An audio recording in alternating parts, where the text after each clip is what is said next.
United Opposition iko, lakini hakuna framework imetengenezwa mpaka sasa ya utaratibu wa kuchagua yule atakuwa flag bearer.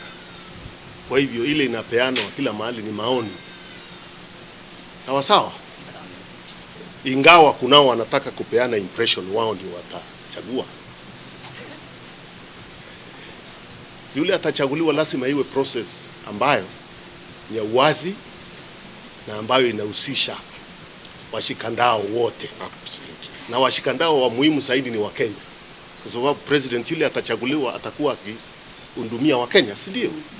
Hata kuwa akihudumu kwa shamba lake ama kwa familia yake, atakuwa akihudumia Wakenya.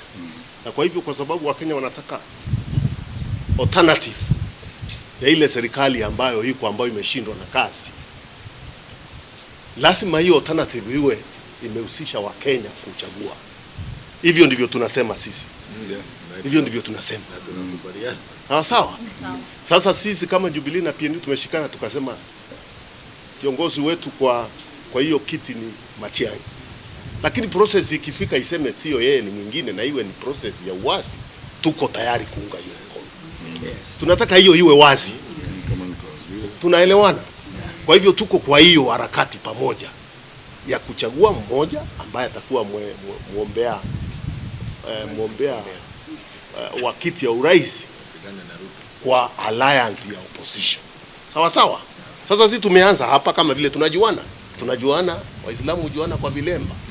Sisi tunajuana vizuri. Ndio tumeanza hapa.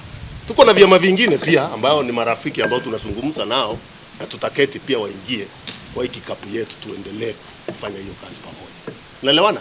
Pia tumechagua kamati. Yes, Secretary General alisahau kuwaambia ni muhimu. Tumechagua kamati ambayo itaketi sasa technical committee to work out the nitty-gritty of this arrangement, this agreement, this relationship. So those questions you are asking are coming too early. Whether there will be zoning, whether there will be joint candidates in those other seats, all those things will be answered in a framework that a technical committee already made of Secretary Generals and Executive Directors is working on. If I may, this is not a regional formation. It needs to be very clear. These are two independent political parties that are trying to come up with a working framework. So once the framework is done and we'll call the media for the signing of it, it will reveal more details on our engagement. But it needs to be also very clear that it's not a regional sizing of the country. When the Gen Zs went to the streets in 2024, they said they wanted a national outlook of the problems that face Kenyans. And that's exactly what Jubilee and PNU intend to solve. We have started this work today, and we are going to work together. And that is why we are starting our engagement in a way that is all-inclusive, not just for the two parties, but to the Kenyan people. We are expecting other parties to join us. As my colleague has said, it does not affect the other parties or other formations, but I believe that there are many other parties that are willing to join us. We cannot for sure tell you now what our plans are, because that's what the agreement will contain. And when the time comes, we shall definitely give you the details of the agreement. But I can assure you that any engagement will be all-inclusive. But the bottom line is we have our presidential candidate, and that's our presidential candidate. And if at any one time in the future they'll be to engage other parties, we shall engage them. And that's why we say, as Jubilee and PNU, if there'll be any discussions in future, we are going to the table as a team, to the negotiation table, we are going as a team. But for now, we know our president, and I'm sure many other parties know him as our president, and maybe there. So I think those are things that the details that you've asked will come in future. But at least we started with the first step, which is very, very important and crucial for this country. To get people to align them, to align their visions, their platforms, their plan of government, it takes time. I don't know why we expect that it will be, a 1 day or 2 days affair. We are on a journey, and we hope that by God's grace, that journey will culminate in the best interests of the people of Kenya getting better leadership.